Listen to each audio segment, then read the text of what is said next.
You know, we tell secrets to AI. We ask it things we would never ever dare ask another person. We basically treat it like a digital confidant, a totally private journal.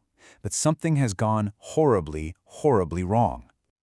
Just imagine for a second. What if those really intimate, unfiltered conversations, yeah, the ones you thought were totally protected, sealed away in some digital vault, what if they were just suddenly ripped wide open?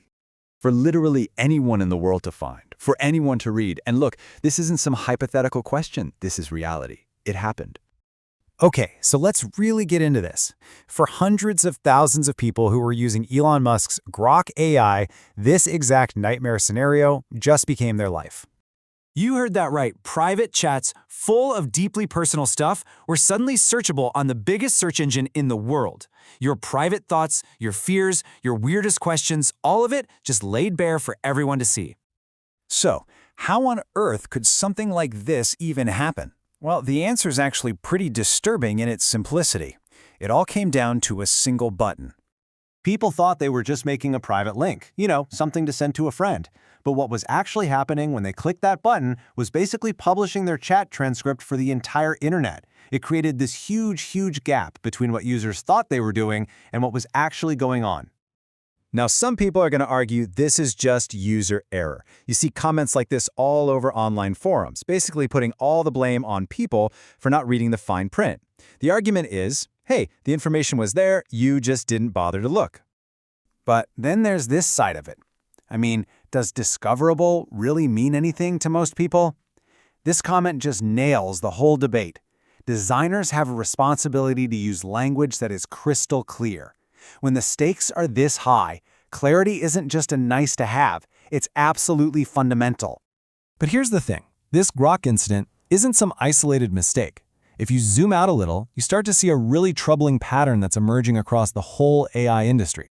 OpenAI's ChatGPT? They had a really similar problem with a so-called sharing experiment. Meta AI got a ton of heat when their shared chats started showing up in a public Discover feed. It seems like all the biggest names in AI are making the exact same privacy mistakes, treating our data less like a sacred trust and more like some beta feature they can just mess around with.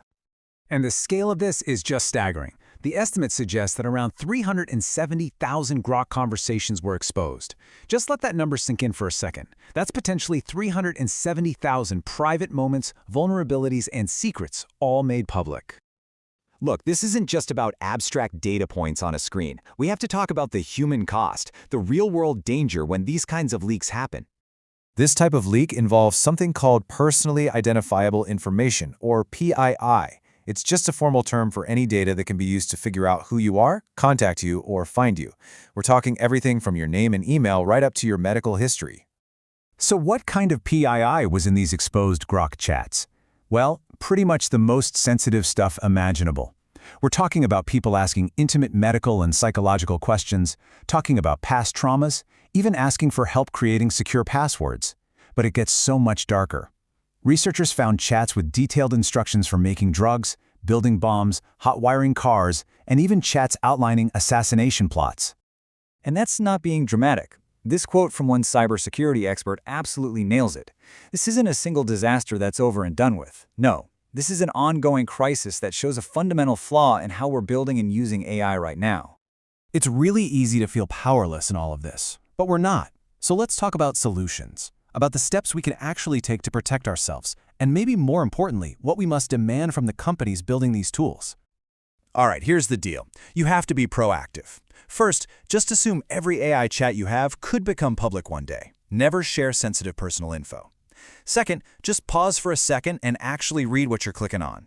Third, look for a private or incognito mode. A lot of tools have them. And last, yeah, I know it's boring, but glance at the privacy policies. You gotta know your rights.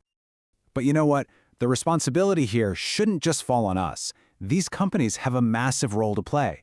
They have to start building with privacy by design, making our data safe by default.